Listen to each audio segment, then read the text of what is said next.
is this? Remember our training.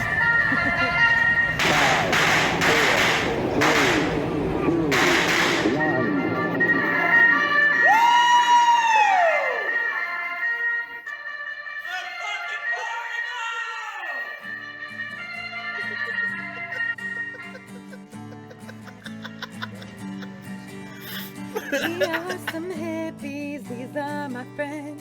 Come along with me, see how the story ends. We are some hippies, these are my friends. Come along with me, see how the story ends. Hello. Good Welcome morning, world. to another show. It's like a little Disney intro for you, you know? I don't know why, but Disney was stuck in my head this morning. So glad we could introduce you to the new intro, everybody. okay, there it is, right? And if you're watching us, you've heard of Casting Couch, you've seen the black couch, and now you have the gray couch. The Residence Inn Casting Couch. Welcome, everybody. Hey, it's good for something. And I'm gonna enjoy it. I think you there's got all this space over here. I'm just gonna lie down, a little sideways action. This is nice. I got a lot more room here.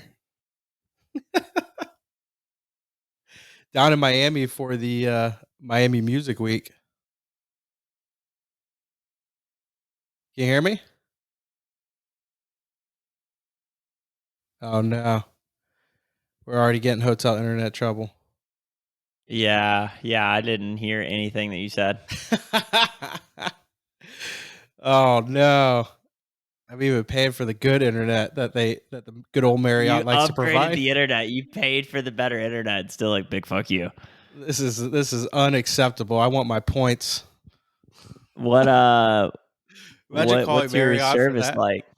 Imagine calling Marriott about that. Like, I could not record my podcast on the high speed internet. I'd like my points, please. Can I get my points back, please? They're like, there's 500 points. F off. Well, like for Southwest, we're booking a flight to. Is it to you? No, I don't remember where we're booking a flight coming up, and to Denver. Oh yeah. By the way, Austin's coming back. If in June you don't have anything going on, if you want to go up there, Denver. I'd love to see Austin, but I got some big things going on in June, so unfortunately. God, dude, I hear you. You should come back more often. Good old USA.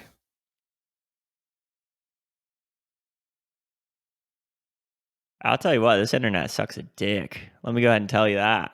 Let me just plainly state that for the government to hear. I just want everyone to hear. Whoever runs this internet, god awful. Fucking hell, dude.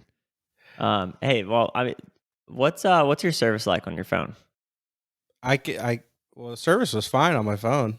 Like when I had it. Do you have a hotspot? Do you think the hotspot would be any better? I don't think so because I'm inside the hotel, so probably not. Fucking right. Well, hey, Glenn, any of this that sounds like shit, just cut it out, please. There we go. What were we talking about? We were talking about me posing for casting. No, motivational. I needed some motivational this morning because I'm tired. I just got into Miami about 2 a.m. last night. I'm ready to go. I'm ready for Miami Music Week. I need to wake up a little bit. Yeah, dude, you're basically on vacation, man. Like, what are you saying? You need motivation. I just need to wake up. You know, I still gotta work today, and then I gotta go do some grocery shopping so I can get some Crustables to survive the week, and then some couple of burritos, frozen burritos. Should be fine. That should hold me together. Yeah, that sounds terrible. Hey, do you think there's a good version of cocaine? Probably Adderall. That would be your good version of it. Yeah. Why is that? Why do you think? Well, the pharmaceutical company needed kind of a legal way to sell it, and so that's what they came up with to make money on it legally, And so they were like, "Oh, let's Let's come up with this, and then let's say it solves ADHD, and then we'll tell all the parents that all their kids have ADHD, and then we'll give it to them, and then the parents will be like, "Wow, this really helps my kid, might keep my kids awake. This will probably really help keep me awake too." And the doctors are like, "Yeah, it sure will." And then they got them both, and then bam, now we Well, have you rich know who we people. should I want us to have a drug expert on that could help me understand the difference between when I take Adderall, right? I understand like, hey, it's a stimulant, right? Or Just a little bit. amphetamine, you know. Why is that like that is considered like clean, right? Like that's not going to do long-term damage, but that cocaine does. Is there not a way to synthesize cocaine into like a clean version of itself, right? Where maybe there's not like diesel and gasoline being used? Uh, Modafinil is the other clean version that I've seen. It's like a more natural Adderall. Aren't these closer to the family of meth than they are cocaine? Yeah, I guess so. Yeah, I guess I would probably be leaning more towards that way. Uh, probably I don't know. We probably should get a Colombian on and be like, "Hey, Oh yeah, like they're gonna like all Colombians automatically have a background in pharmacology. I just definitely assume that for sure. Like they all grew up. If you are born and raised there, they're just automatically cocaine experts and the cleanest, the worst. They could probably just look at it and be like, "That's horrible. That's good." You would think, but I mean that's not always the case. It's like it's like every American loving a cheeseburger. I appreciate a really good cheeseburger, but let me Hmm. tell you, the only time I really crave one, well, there's a couple times, but the only time that I feel like I really crave a really delicious, juicy cheeseburger is when I'm overseas, when I'm like homesick. I always crave it post festivals or post like partying or something. I always crave a good cheeseburger. Just something greasy to soak up all my disappointments. Well, yes, it is great for that. Hangovers, good point. But nothing compares to the American portions of food. When you Yeah. go overseas, you realize why everybody is smaller. And by smaller, I just mean not obese. Um, I think yeah, they they don't. walk around a lot more too. Like Yeah, but there's still. I mean, there's plenty of places where they're not walking jack shit. That they're taking cars you do everywhere. look at the sizes. I think that someone did a Domino's comparison of the pizza sizes, and Mm-hmm. their large was smaller than our large. And I'm like, there's two ways to look at that. One is they're eating healthier, and two, they're getting ripped off. You know, it's like, they're not getting their money's worth. That sucks. Sucks You to know, suck. they should probably sue 'em. But then you look at something like McDonald's, and McDonald's over there is way like fancier than it is over here. Well, they also have more premium products, more premium cost of goods, And then you kind of look at that, and Americans look at that, and they're like, "Where am I getting my actual value here?" I'm not loving. preservatives, I'm not loving artificial that. flavorings. I'm not loving that. I'm I not. want. You could serve. I think they sell beer in some McDonald's over there. I'm like, where's that? What? Yeah, I know from uh, what Chrissy's told me. They serve beer in the McDonald's in Bulgaria. I was like, That's kind of now cool. I'm really feeling undervalued What about at my Burger King? McDonald's. What are they selling over there? Cigarettes? Ooh, good question. That's probably what they got going on that one. McDonald's probably like created a law that was like we can only serve the beer, Yeah. and Burger King's like, well, we'll do cigarettes, and McDonald's is like, you do that, Mr. King, you got this. But to be fair, if I was to switch those roles, I would think that the clown would be smoking the cigarettes and the king would be drinking the beer. I would too, but which one in the end is going to be smarter? The clown for Yeah. sure. It's the Yeah. smart The one. He knows how to clown's make been money. clowning. Clown's gonna Wendy's clown. is like, we got vodka. Wendy's is like, we got vodka and nothing else. We don't serve Coke. We just serve vodka. Yeah. And Arby's has the meth. Arby's for sure has some meth. I mean that they're already they're already laundering money everywhere, and they're like, why not just continue that business over here? Yeah, Why or change it up? another franchise I haven't seen in a long time is Captain D's. Captain D's, yeah. What happened? Like Long John Silver's too. What happened to them? I've seen a couple of those when I've like traveled in like the southeast, like Georgia or There's Alabama. still a couple in Tallahassee. Yeah. There's still a couple in Tallahassee. Tallahassee doesn't lose the good old fashioned ones, but yeah, like Captain D's, you don't really see them. But Long John Silver's is kind of dying out too, a little bit. The fast food fish is dying out. I mean, old people are going to old people. I imagine, for as much hell as we give them, the older I become, the more I realize why there are stereotypes around ages. You know, Yeah, you yeah, you can't stand it when you're a teenager. As you grow into like your young 20s, you're like, okay, cool. I mean, you're just so blinded by the fact you're 21 and freedom that you don't really settle into like the okay, maybe there's some truth here. 30? Yeah, you go, you know what? There's some validity to needing to stretch frequently, watching what I eat, saving for retirement. constantly wearing sweatpants. I love wearing sweatpants everywhere I go now. I'm just like, these are so comfortable. Why haven't I ever done this before?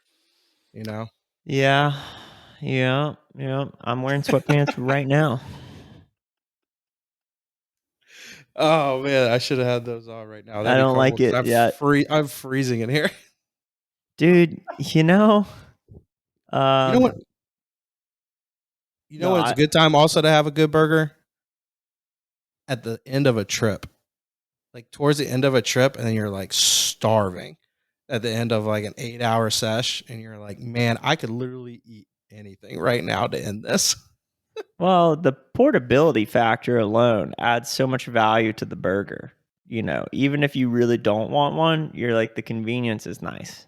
I'm not having to hold a bowl, decide is there chicken going on in my fork or am I going to just do the rice and tomato bite this time? You know? Yeah. Yeah. Every bite you're getting value. Yeah. I mean, yeah, for sure. I mean, between pizza and burger, what's the most valuable here?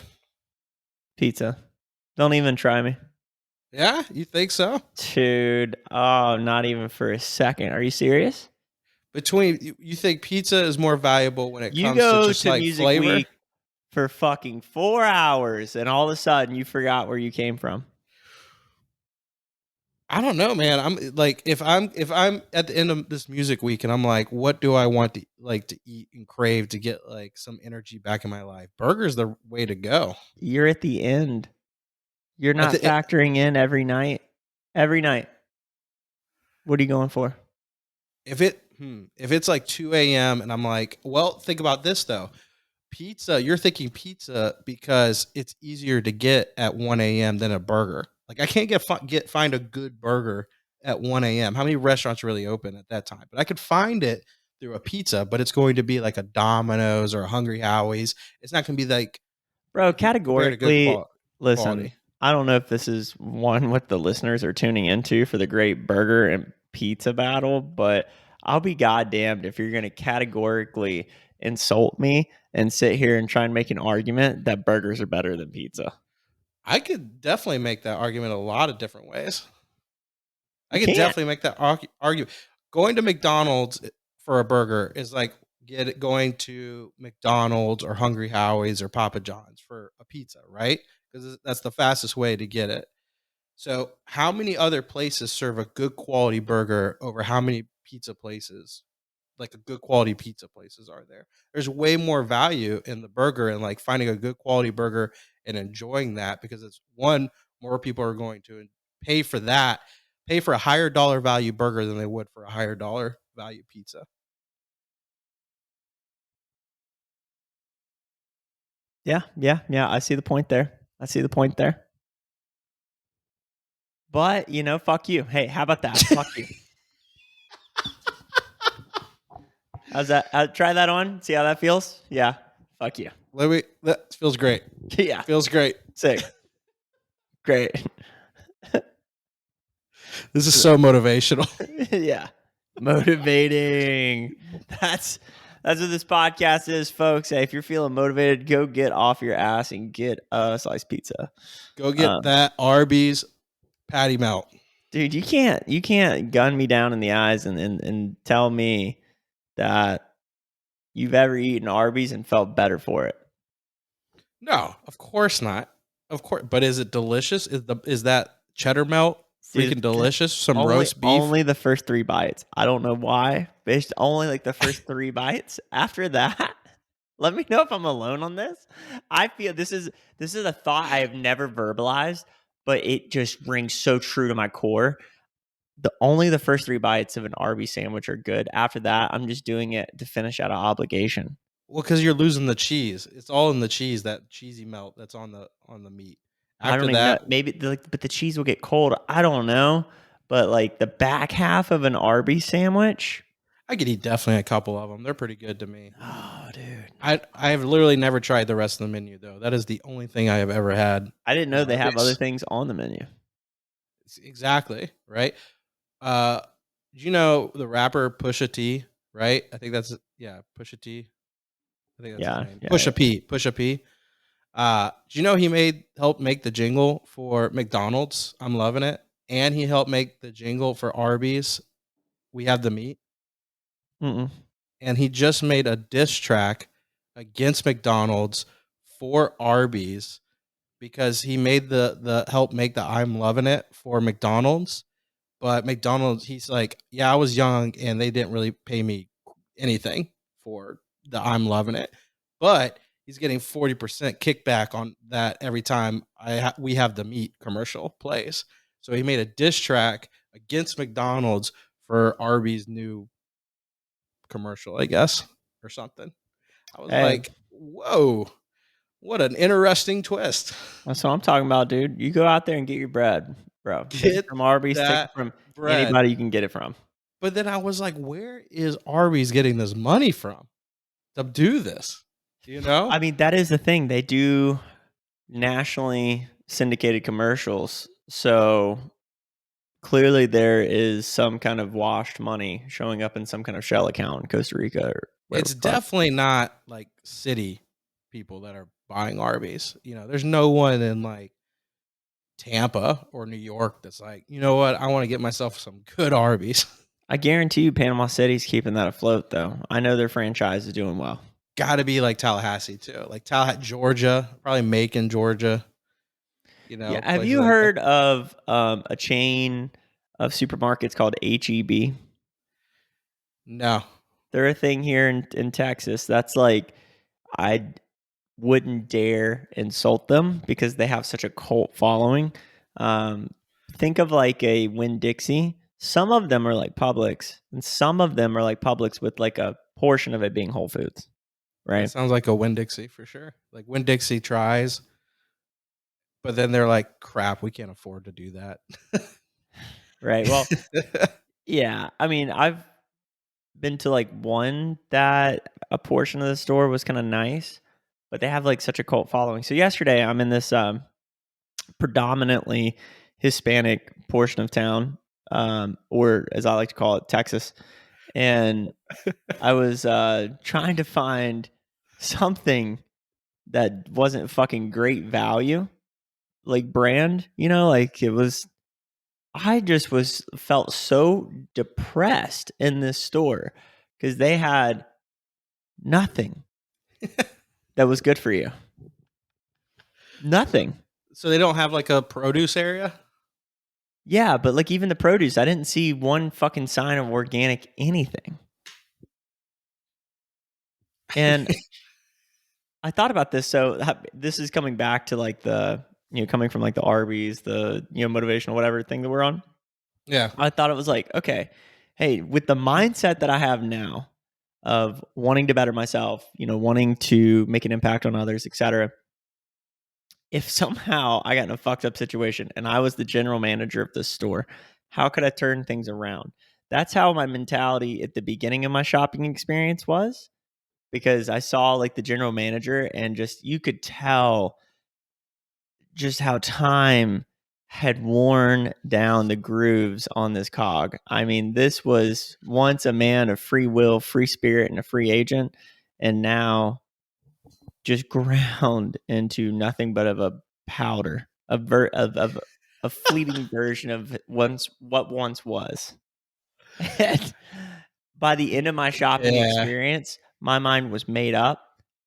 I would have had the exact same fate. You can't stare at generic pineapple soda in the face every day and think you're doing good. You know, like It remind that reminds me when I moved to Tampa to go to USF, and I moved from working at the Cracker Barrel in Tallahassee to the Cracker Barrel in Tampa, and just how the quality of that Cracker Barrel just was not very good. And I was a cook there, right? So one of the things we had to do as a cook is occasionally we just had to take the grease trap out to the just take the grease trap out, and you had to get a manager to walk you out to unlock the back and then walk out with you, take the grease trap out. I just remember when the managers walked out with me, and he wasn't saying much, and then we start, you know, I start unloading the grease, and he's like, Dylan, keep it out at school, don't give up, keep working, because you do not want to be like me, working here at Cracker Barrel. fuck. This 40-year-old dude just looking Oh, like, tired from being a manager at Cracker Barrel. He's like, you do not want to be here where I'm at, buddy. He's like, just keep working hard, keep doing what you're doing so you can do good in life. As I'm emptying out the grease trap, I'm yes, like, sir. that's great advice. I appreciate it. I will never forget that. Dude, you reminded me of exactly that too. That guy's probably just like, man, what happened at that point? He's probably had a good opportunity to get some good organic food, and he just doesn't have that drive anymore. Yeah, but no kidding. Like, I think it's interesting that in a lot of respects, now that I'm at this checkpoint where, hey, you just had your birthday and my 30th is coming up, not for too long. And you start to get to this point where you realize, even before 30, at 25, you would look at college athletes playing on TV. You'd see 19, 20-year-olds and you go, yeah, that'll never be my fate. I have to settle into the fact I will never achieve that, even if it's college sports, like at that level. There's definitely a point where that comes where you're like, that time has come and gone. There's None you can do no about it, right? nothing you can do about it. So you start to settle in and realize, like, okay, hey, I'm in this lane, right? And I have my previous actions have gotten me to where I'm at now, right? So my present actions will get me to blank. And Mhm. what I'm starting to see now is that, like, at 30, if you see like a really highly motivated young 20 something, you feel so alive for them, like wanting to encourage them to like be the best version of themselves. If you have like the self-awareness to realize, like, okay, I've made the right decisions, I'm happy about the path I'm on right now. If Yeah. you're not happy about the path that you're on, you get a lot of envy and you almost want to tear them down, right? Well, I just noticed this like shadow side of me where it's like Mhm. sometimes envy will come out because I didn't make certain decisions to be the best version of myself to change my present state. So I will Mhm. have envy for someone else that's younger than me Mhm. that has the ability to influence and be better than me at a faster rate, Mhm. right? So like I'm saying all of that to say, like, I always love it when older generations will give that real positive reinforcement, even if their Mhm. life didn't turn out the way they wanted it to or the way they thought it would, that they'll give you the encouragement and be like, hey, yeah, like stay on this path or don't do this. Right. 'Cause it takes a lot of humility to admit that. I mean, homeboy's working at Cracker Barrel. Like, I'm sure that's not the Yeah. way he thought things were going to go. Yeah. I definitely don't think he thought they were going that direction. I don't think any manager I had a Cracker Barrel thought they were going to go that direction. The Hmm. And I think those are the mentors you try to find. Like when you're saying that too, that you hope a older person will be able to do that to somebody, for a younger person that has that drive, and for that younger person, I hope they are able to find those mentors that are willing to do that. It Hmm. really is like, hopefully those connections paths happen, because those when a younger person finds that mentor that's willing to share, their success, but also like, hey, here's the mistakes I made, so you don't have to do them. But also telling the younger person and helping them realize you're going to make mistakes as well, and Yeah. you need to make your mistakes so that way you can learn along the way, and also hopefully share one day the same advice to somebody else coming up. And that's kind of big key when I found those um those people along my path where you just kind of come across somebody, you're like, you're good at what you've done, you've made it to this point, can I pick your brain a little bit? And when you ask someone like an older person to do that, that's gone through that, and I've had some people say no, like, no, I'm okay, and I've had some people say no, yeah, I'll be willing to let you pick my brain a little bit, and then you kind of share where you're at in life, and they'll let you pick their brain a little bit, and it's cool when they let you do that. Yeah, I think you're bringing up a really good thing. And so for our audience listening, you're doomed. No, I'm just kidding. The best way to find a mentor is this. I mean, and I've been fortunate enough to have a lot of really amazing mentors. There's two things I would say around a mentor. One, everybody should be a mentor to somebody. And two, it's easier to get a mentor than you think. So, Hmm. one, you don't have to be hyper successful at something in order to give back. Just by existing, there is, by proxy, just by existing, just by living, there's somebody that is coming after you that needs the experience you currently have. So I run into this in coaching all the time, with helping other people build their business. They're like, well, when I become a blank, when I become a 7 out of 10 person, then I want a mentor. When I build my big platform, then I want to charge for my services. Because they might look at themselves on a scale of 1 to 10 as a 5 out of 10 in whatever field. Hmm. Maybe somebody wants to be a rapper, right? And they consider themselves to be a 5 out of 10. Weird example, but I'm going to use it. Well, you don't have to wait to become a 7 out of 10 to help someone like me, a 1 out of 10. I can't make two fucking words rhyme if I try it. If I sat down with a pen and paper, you know what I mean? Like, so Definitely. it's important that every step along the way, you're giving back, because the highest form of mastery is teaching. It forces you to simplify things. It forces you to reduce, so that if you can explain it simply, you have begun to understand mastery. Hmm. So, one, everybody should mentor somebody. Two, to find a mentor, the main thing that you have to do is show extreme desire. Yeah. Everybody gets energy from seeing someone else fired up about something. If you light yourself on fire, people will come to watch you burn, right? Hmm. And what a fucking turn this is from talking about McDonald's and Wendy's. But if you really show somebody how bad you want something, man, everybody wants to help that person.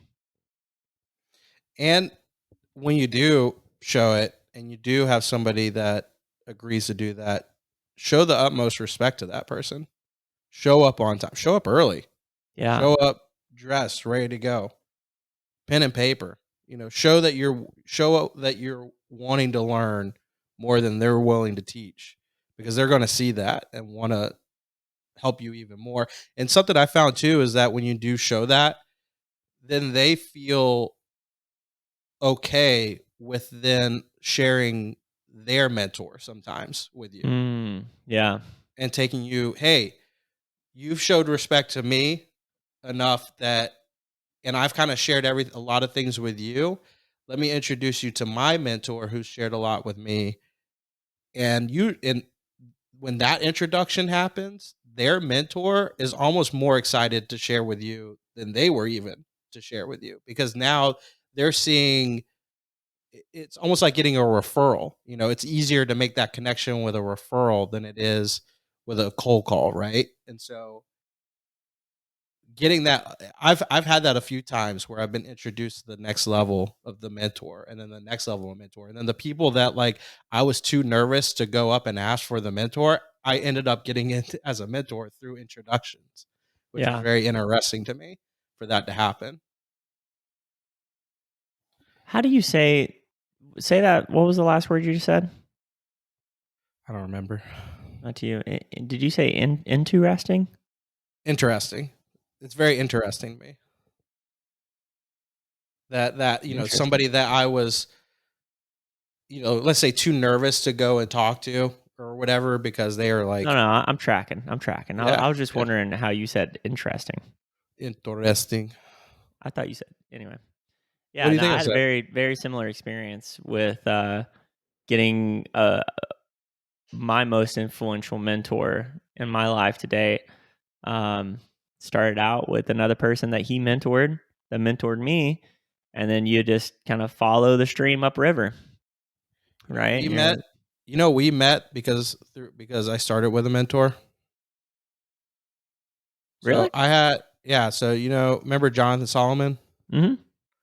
So he was helping me out, and Old he salami. old salami buddy, and he was introducing me to folks just to get to start meeting people around the area. And Thancia from the Center Club, he introduced me to.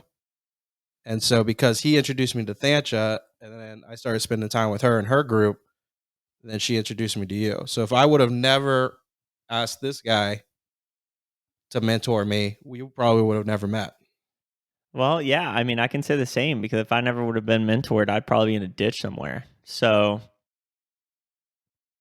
we never would have met. That's how you end up at Cracker Barrel as a manager. You don't ever get a mentor. Dude, I could have been the best manager too. Oh man, Oh I'd my be eating god! hash browns straight off someone's plate and send it out. I remember I was working at Busch Gardens, and it was the easiest job I ever had. Like I literally, I don't know, it was just the easiest job I ever had, and my slacking off was still superiorly higher than everyone else I was working with. Like their level of work ethic, to the point the managers were like, "Would you like to become a manager here? Would you like to like work your way up here?" And I was like, "No, I don't. I don't want to do that." I literally told them that. I was like, "No," and they're like, "Are you sure?" I was like, "I don't want to be here much longer. Right. I want to move on past this, which I will, and I'm just here to make a paycheck until that time comes." Just doing what I got to do, bro. But it was like the easiest job, but like just to pass the time. Like my passing time was like, hey, because like you can't do much, you can't be on your phone really much at the theme park. So I just start cleaning. I clean things and organize it. And like everyone else, no one else, their work ethic, they're not doing that. They're just literally going to stand there off into space or something for the most part, or be on their phone or whatever. And they were just like, this guy is like cleaning, and I'm like, half of the time I figured out I could put up my hoodie and run a headphones through my hoodie, and then give out free beers to people at Busch Gardens. Yeah, I mean, They're just like my laziness is still higher than those people's work ethics that I was with, to enough that they were like, "Do you want a higher job promotion?" And I was still like, "No." And it was just like not the path I wanted to go down. Was that. Now, hospitality, I definitely wanted to, as far as hospitality, the hotel industry, I definitely wanted to get into that path. But then I realized like the hotel industry is just way too cutthroat to try to move up in. Like you're dealing with a lot of patels to try to move up in, and there's not much wiggle room there. And people will literally eat each other alive just to try to get a assistant manager job in a hotel somewhere. yeah, it is really intense in hospitality, and that is something that is so oil and water to me, like that I don't resonate with on a level that's very difficult to describe. I just hospitality is, I mean, I say that running the Airbnb. I mean, shit, really gave a fuck about everybody's experience there. So maybe I'm just talking to my ass, but Well, yeah, you have that. You have that feeling. You want to present a good experience, right? So that's a form of hospitality, and sure, I got to experience kind of all the different levels, from busboy to serving to room service to. I mean, to the when I got to the hotel, I was doing front desk. I did assistant manager, night auditing. What a crazy experience that was! yeah, But like I have always had that passion to provide a good experience, and so that's kind of why I've done kind of well in sales, because I want to provide a good process and experience. And you have that too. That's a form, in my mind, that's a form of hospitality, is in the sales process. You want to provide a good, thorough process for them and a good experience Yeah. um, to them. And so that still to me is a form of hospitality. It's just in a hospitality of like, hey, welcome to this product. Let me take you through the experience so you can enjoy it. And not Right. everyone's going to enjoy it. I mean, you've seen that. You could provide the best experience you can, and someone else can say this was the worst experience still, and you tell them to f off. Well, this just isn't good for you. Yeah. Yeah. There's a part that, I mean, what that brings up in me is also like any kind of process, you have to be willing to accept criticism, especially in the creative process. Hmm. I think that's the number one thing that has held me back from creating more or embracing more of like putting myself out there, is that like it immediately invites criticism. Some of it's Hmm. constructive, some of it's just people being fucking assholes and feel the need to feel validated. Right. But you notice that a lot in hospitality of like you see the best in people, you see the worst in people, Oh, I saw it all, baby. you I know? saw I saw some really wealthy people be real big assholes, and I saw some really like people that ended up in the hotel, that specific hotel, that probably couldn't afford it, but they were spending a lot of money just to make it happen, you know. Mm-hmm. And they're the nicest people. Even if you mess up something, you're like, but you see that, and that's where you get the level of like, oh, let me do what I can to make sure that you're having a good experience. But yeah, I saw uh, the amount of like people learning, and was in the I learned in the hotels for sure, especially as night auditor, where from that 7 p.m. to no, so from that 11 p.m. to 7 a.m. time frame, a lot of things happen. A lot of people come out at the wrong times too during that Yeah. time. Yeah, man. I mean, there's something that just comes along with that I don't know. Hospitality is a very, very competitive, very tough field.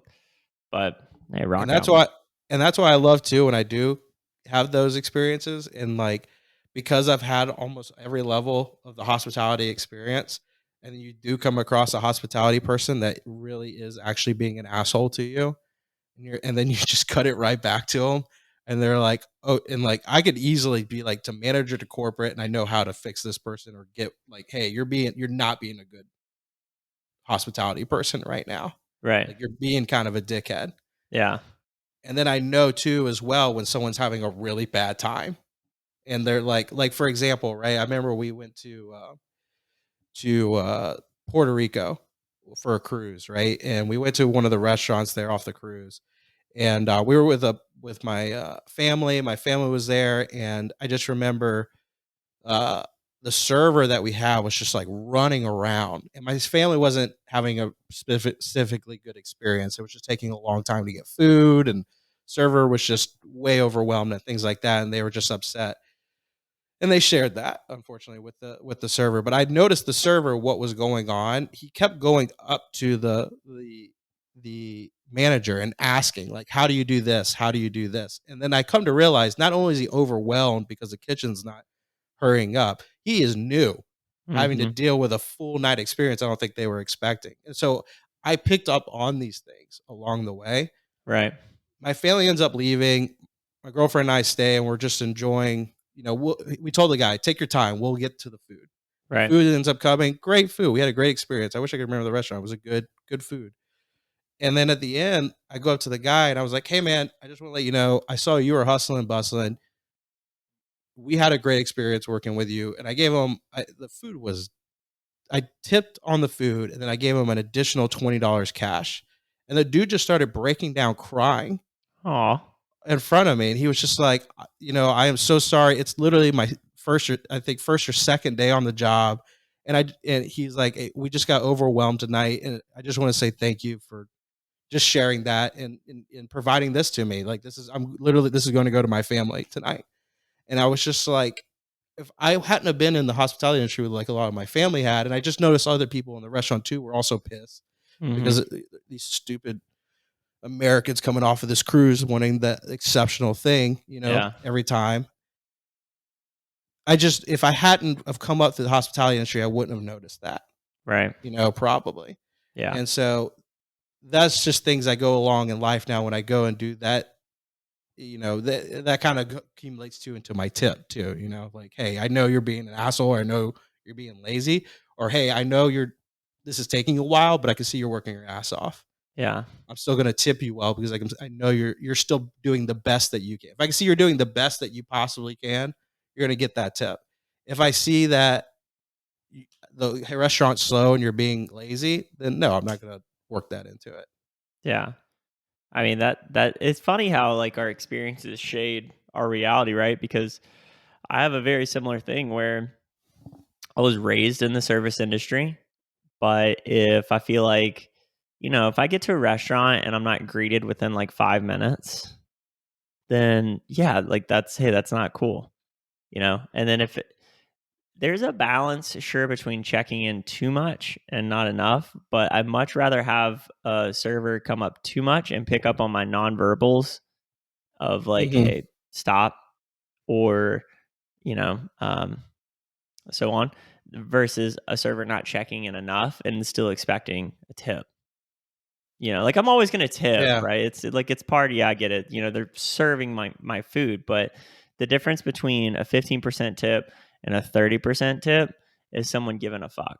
Like we're both in sales, Like I've been in 100% pure commission sales since I was 17. No one Woo. gives a fuck what kind of day I'm having. I don't make Nope. sales out of pity. Nope. That's a tough world right there. Pure So commission. my experience shades the reality of that. If you want to be rewarded for something, you must compartmentalize and have the capacity to help someone else have an exceptional experience despite what you might be going through. And it's just like inspiration. Inspiration doesn't come before action, it comes after in most cases. Did Motivation you? comes after action. So, like, Yeah. your feeling about your day, yourself, will Yeah. typically come from what you're doing, not Hmm. like, okay, yeah, I'm having a good day, so let me make sure I Yeah. give good service. Yeah. You give good service, you'll have a good day. Like, for example, I told them last night I would like a late checkout. And now the housekeeping person just came knocking on my door and decided to open the door. And it's like, why is that not in the notes Right? that I am still here? Yeah. Oh, You it's know, true. 'Cause it's what, 10 o'clock for you basically right now? it's 10 o'clock. Yeah, but checkout technically is at sorry, checkout technically is at 11. But I told them I need a 2 or 3 late checkout, and they were like, "Yeah, no problem." Why was that not relayed back to housekeeping at this point? Oh, you just had housekeeping come in right now? Yeah, they just opened I heard them knocking, and then I was like, "I wonder if they'll open the door," and they did, and thankfully I had the latch just literally for that reason. I was like, "I bet they'll come knocking and open the door." At And 10 see, o'clock and checkout's not even till 11? see, I knew they would do that. I knew that would come because I just know the hospitality industry. They probably didn't relay that information back to the housekeepers. Oh, well, you're staying for like multiple days though, aren't you? No, I'm just here for one night. Oh, really? Yeah, I'm just here for one night. We got an Airbnb we're all staying in. Oh, that'll So be fun.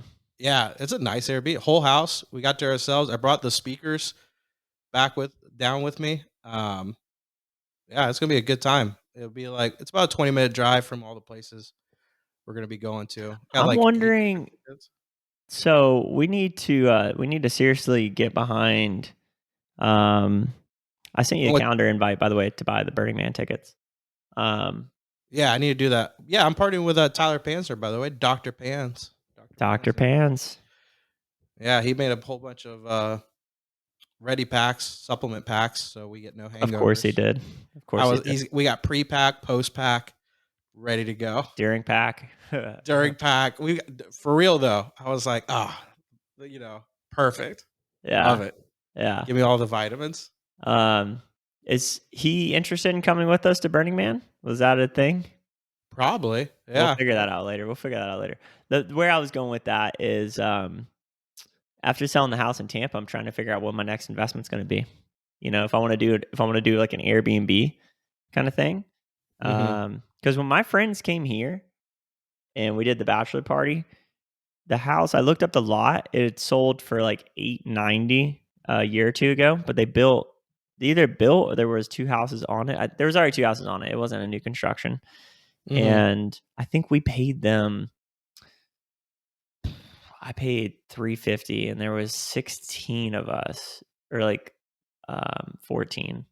So what is that? I mean, that's a healthy amount of 6,000 times 3 nights, right? So like 18,000, So I mean, they were Who knows cash what we're flowing.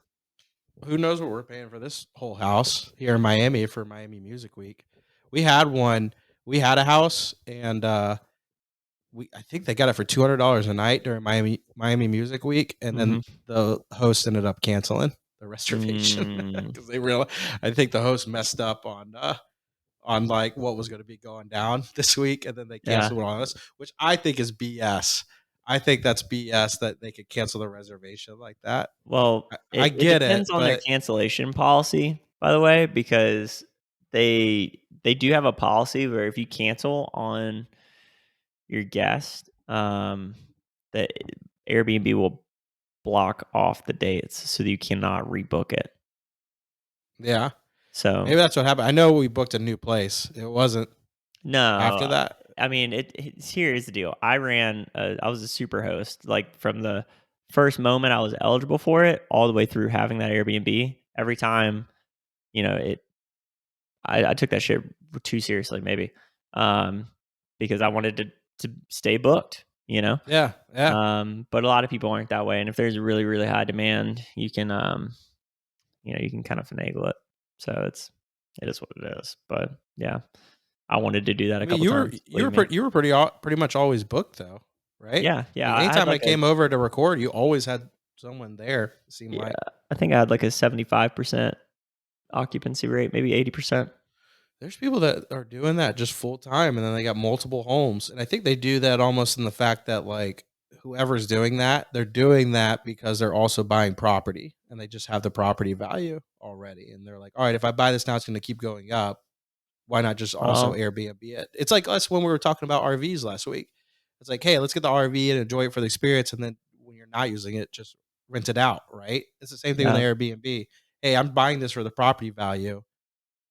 I'm gonna make an investment and a return on it in 20 years, and in the meantime, I'll just Airbnb it out because I'm not gonna live there. It's not where I want to live personally. yeah, yeah. I mean that is the thing. And that's what I'm thinking. Like, there's a lot of properties here in Austin, and I'm like, okay. I mean, let's look at it this way. If you had, which I don't, but if I had $200,000 to invest in an Airbnb, um, just to make math easy, that means I could buy up to $1 million property technically, right? Mm-hmm. Mm-hmm. But let's say it's like an $800,000 property because you're gonna have to furnish it and stuff. So if you buy it for like 800,000, you just wonder where there's so many factors that like go into Airbnb, right? Like you can look at a house and go like, oh, that would be the perfect house, but then they have an HOA and you get fucked, right? Then Oh, because that's your return. that's It your just gets screwed. return. Yeah, it's just gone. So then you have to turn around. So if you bought a Huh. property for 800 grand and then like a month into it, the neighbors like filed a bunch of complaints or whatever, and you got barred, Mm-hmm. then if you're a month in, you had so many things riding. You spent 20 grand on furnishing that really nice house. Mm-hmm. And now you're looking for like a long term tenant that's going to pay a premium because of the furnishing or whatever. It just gets hairy quick if you don't know what you're doing. I had my neighbor was telling me one of his friends in the neighborhood found somebody in Denver that also wanted to Airbnb their home out while they came to Florida. Hmm. And so in my neighborhood, they found that person. So the Denver people came to Florida and Airbnb with the people in Florida that wanted to go to Denver for the summer, and Oh, they that's just sick. switched. And they just switched for like 6 months out of the year. They just switched back and forth, boop, boop, Airbnb and out from each other. I was like, that's the ideal, right? Like you That's get, funny that they Airbnb from each other instead of just like switching places. I think because it's a tax write off. Technically, if they have it running through a business, they could literally expense the entire thing. Yeah, definitely. Anything. So if they have, any repairs that they have on the house throughout the year, they can just call the person and say, "Hey, this is happening," and then expense that repair. Mm, Whereas if it's all underneath the table, you don't get that perk. yeah. Yeah, that's true. I didn't think about that. Yeah, speaking of Airbnb and houses, man, I don't have too much work on the docket today, and I'm going to be working real hard. I'm going to push coming up, so we got to figure out a recording schedule Mhm. starting Monday. But I'm about to go to Home Depot, bro. Hey, so this today and tomorrow, I'm going to be building the new wall. So we're going to have a really cool backdrop for the next episode. I just It's hard to ordered a new lens for the camera. hard to beat this. I have to say though, I don't even know what the fuck I'm looking at. your typical hotel artwork with my next door neighbor's door. I mean, it's pretty dope in my opinion. Yeah, it's pretty sick. But hey, I spent a lot of money, so let me talk. I bought a new lens for the camera, so it's gonna do that really cool. Like I'm an influencer, where like I'm clear and the background's kind of murky. You know what I mean? Got to see your face more. All I right. thought when I bought this camera, I thought with the fucking $1,200 I spent on it, it came with the right lens. Wrong. So I finally figured out this morning that I need a different lens. So I'm going to sell whatever lenses I have. I don't know. I don't know how these things work. So, I'm figuring it out one step at a time. You're gonna be like one of those people that have the long lens. I don't know what they have It's them actually a for, short but lens that I have to get. It's got the lower the f stop, the more it does like the blurry background, clear frame, mm-hmm. So I'm fired up for that. Yeah, man. So anyway, I'm gonna send you off here because I got stuff I got to do. I know you got stuff you got to do, but I would say we did a pretty good job of sneaking in some motivational stuff in there. We definitely got some motivational stuff. I mean, hey, it's kind of funny that it went from the American way to motivational way. This is the way. This is the way, folks. So we got some good guests coming up too, and I'm gonna go enjoy Miami Music Week. We You go got tear him too up, cowboy. we got too many tickets to the everything overlaying, but the group I'm with, I was just like, they're like, buy this, and I was like, okay. I don't know what we're getting into, but all right. Smells dangerous. That's exactly why I bought it. That's why I'm here. All right, Well, buddy. Enjoy you Home have a safe Depot. time, man, and love you guys out there. Love you, buddy. Take care of yourself. Love you, buddy. Love everybody out there. See ya.